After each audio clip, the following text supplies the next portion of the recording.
Hello. Wọ́n ní lóòótọ́ téèyàn ò bá ti ní ìgbàgbọ́, ẹ̀rù á kọ́kọ́ báyàn. Wọ́n ní ìgbàgbọ́ òun ni ìdánilójú ohun tí à ń retí, ìjẹ́rìí ohun tí a kò rí. Bẹ́ẹ̀ ni o. Ìgbàgbọ́ tí Naomi ní láti tẹ̀lé kábíyèsí wá sí ààfin. Ìgbàgbọ́ tó jẹ́ pé kì í ṣe kékeré ìgbàgbọ́.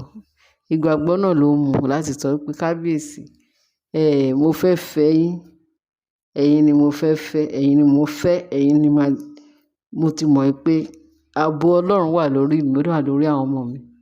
Pẹ̀lú gbogbo ẹ̀bẹ̀ tẹ́ ẹ̀ ń bẹ̀ pé mo gbọ́dọ̀ wà pẹ̀lú yín láàfin, mo gbọ́dọ̀ wà pẹ̀lú yín láàfin.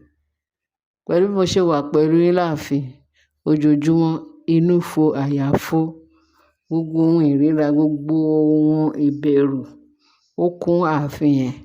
Ṣùgbọ́n ìgbàgbọ́ tí mo ní ni pé sí yín ni pé kábíyèsí, ẹ wà capable fún mi.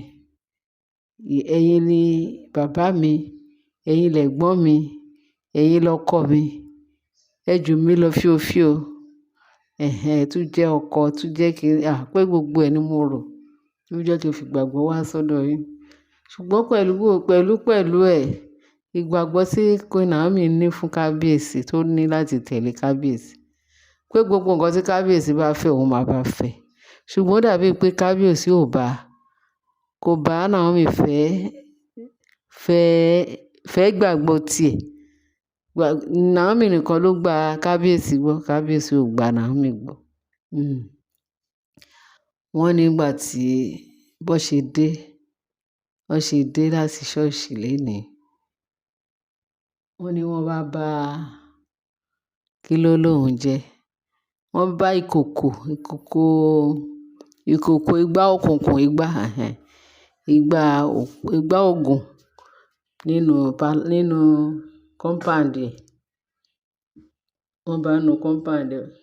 Bí wọ́n fo fẹ́ǹsì ni o, bí wọ́n sneak wọlé ni o, bí egbé ló gbé wọn wọnú compound pẹ̀lú igbá ògùn, igbá òrìṣà, igbá gbogbo ẹ̀ yánmáyánmá.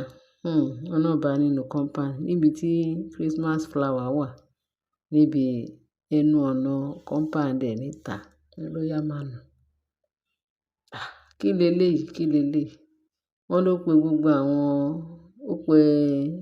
àwọn maid ẹ̀, ó pe security tó ń ṣọ́ royal man. Wọ́n ní yẹn, àwọn ò mọ̀ o bí kiní ṣe rìn wá síbí o. Bọ́fẹ́ ló gbé wá o. Bí wọ́n gba ògiri wọlé, bí wọ́n fo fẹ́ǹsì wọlé, pọ́lọ́run ló mọ̀. Wọ́n ní kò sẹ́ni tó jẹ́wọ́. Wọ́n ní kò sẹ́ni tó jẹ́wọ́ nínú gbogbo àwọn maid Naomi àti security Naomi. Wọ́n ní kò sẹ́ni tó jẹ́wọ́. Ta ló gbé wọ bí bàbá ní kiní ṣe ni wọ́n ní bí Naomi ṣe sáré lọ pe kábíyèsí nìyẹn. Kí Naomi tó dé ọ̀dọ̀ kábíyèsí, wọ́n ní Ashley àti olórí Mariam wọ́n wà ní ààfin kábíyèsí. Pé kábíyèsí nǹkan tó ń rí nínú compound kí kábíyèsí wá lọ wò. Wọ́n gbé igbá oògùn ẹbọ, wọ́n gbé sínú compound òun ò mọ bó ṣe jẹ́. Wọ́n ní bí kábíyèsí ṣe ń bọ̀, bí àwọn méjì yẹn wọ́n gbá tẹ̀lé kábíyèsí. Bó ṣe dé. Wọ́n ní kábíyèsí ni. Báwo ni kiní ṣe rìn? Báwo ló ṣe jẹ́? Báwo náà ṣe ṣílẹ̀kùn? Wọ́n fò ni àbí wọ́n gba ògiri wọlé àbí egbé? Nǹkan ń bẹ o, nǹkan ń bẹ. Ṣé gbé leléyìí àbí kíni? Wọ́n níbi tí wọ́n ti sọ pé wá ya kábíyèsí lẹ́nu. Naomi kan wò. Wọ́n ní pẹ́rẹ́ tí Ashley àti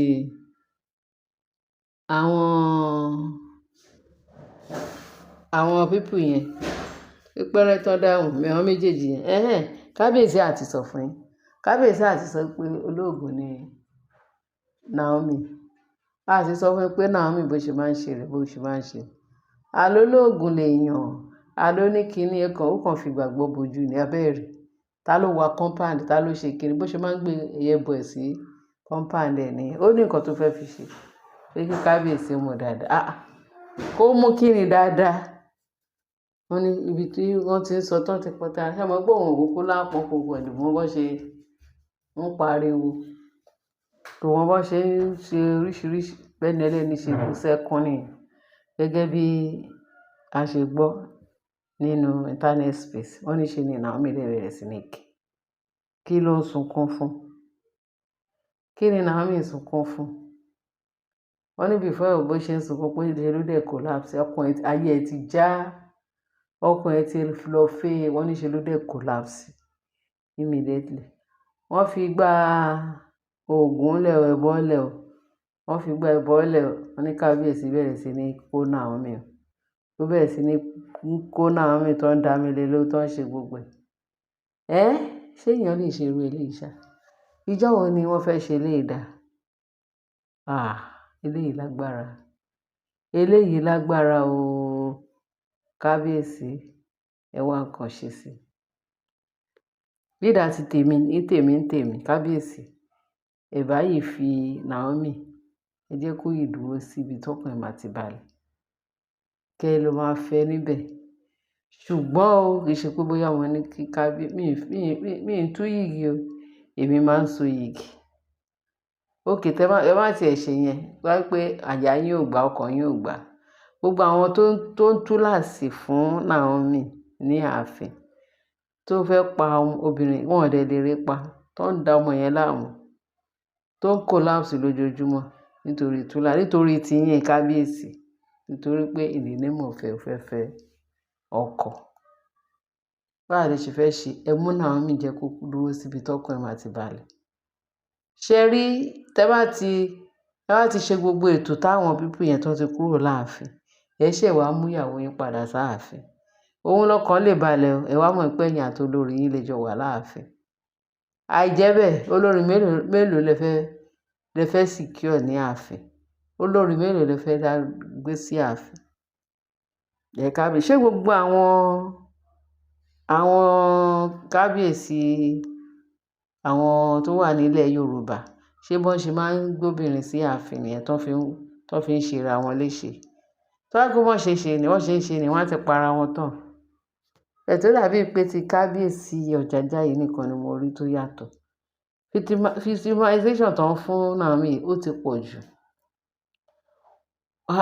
wọ́n fìtínà ọmọbìnrin yìí kábíyèsí ẹ̀yin rẹ̀ ṣírò pé ẹ̀yin náà ní ọmọbìnrin ẹ ṣírò pé àwọn ọmọ yín jọ̀kànjọ̀kàn àwọn náà lọ sílé ọkọ Ọlọ́run ní gbàdúrà pé kọ́kọ́ orú àgbákò tí Naomi ń kó ní ilé ọkọ ń bẹ̀ yẹn kábíyèsí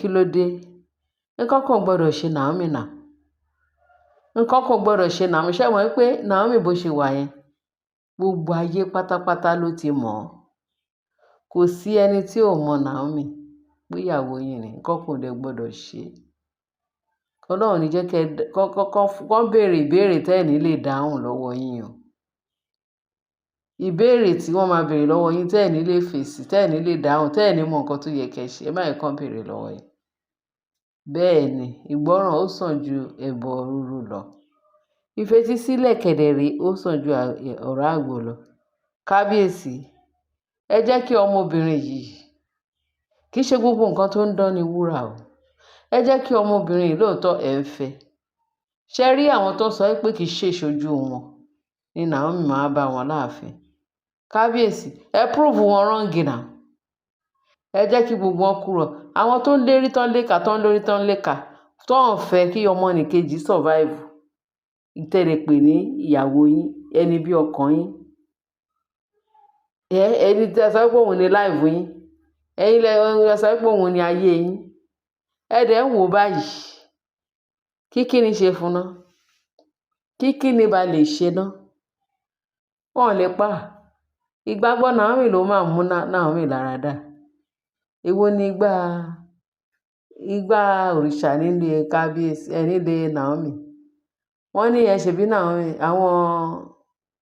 àwọn èṣù tẹgbẹ́ sáàfin kábíyèsí tọ́ ní ṣèbí Naomi sọ pé lóríṣà Jésù ló ń sìn ẹ ṣàwò wọ́n sọ pé ẹlẹ́bọ ni èwo lélẹ̀ bẹ́ẹ̀ sì ju gbogbo ẹ̀ lọ ṣá ju gbogbo ẹ̀ lọ nǹkan tá a gbọ́ là ń sọ ṣùgbọ́n ju gbogbo ẹ̀ wọ́n ní kábíyèsí ti lọ pe ìyá onífáwá ó wá tàn mọ́lẹ̀ sí ẹni tó gbé síbẹ̀ o bó ń tọ̀hún fò ni o gbégbé ló gbé wá síbẹ̀ o bí ó fẹ̀yìntì ògiri wọlé o bóyá àwọn tí ọmọọṣẹ́ Naomi náà rán pé kó gbé síbẹ̀ yẹn ẹni tó ṣàfẹ́ ṣe àkóbá fún Naomi níbẹ̀ yẹn èmi tí ìyá nífà bá ní nǹkan tẹ́ bèrè ṣùgbọ́n dídá ti tèmi ẹ jẹ́ kí ọmọbìnrin lọ sí mi kókò láàsì lẹ́yìn kókò là kí ló dé kábíyèsí kí ló dé èèyàn ló bì náà ẹ jẹ́ kọ́kàn ọmọ yẹn balẹ̀ náà kì í ṣe pé Naomi sọ pé òun ò nífẹ̀ẹ́ kì í ṣe pé kò tẹ́ bá nífẹ̀ẹ́ Naomi ẹ ní jẹ́ kí wọ́n máa disturb ẹ ní jẹ́ kẹ́nikẹ́ni kó disturb Ọlọ́run fún yín ó yìn fún yín ṣe o ẹ jẹ́ kí Ọlọ́run túbọ̀ fún yín ṣe ẹ jẹ́ kí Ọlọ́run kó ní prove lórí yín ẹ̀yin èèyàn mi ẹ ṣe gan kò ń dùn kó pọ̀ ṣókí lọ bí oge ẹ bá mi share kí ẹ bá mi like kẹ́lẹ̀ bá mi fi tó sí comment section torí eléyìí lágbára jù wá lọ àbọ̀ Ọlọ́run adájú kọ́kàn ní ṣe Naomi kọ́kàn ní ṣe kábíyèsí kọ́kàn ní ṣe àwọn ọmọ ẹ̀ orúkọ Jésù Kristi Olúwa wa àmín ẹ ṣe lè ṣe ń tẹ́tí sí wa báyìí.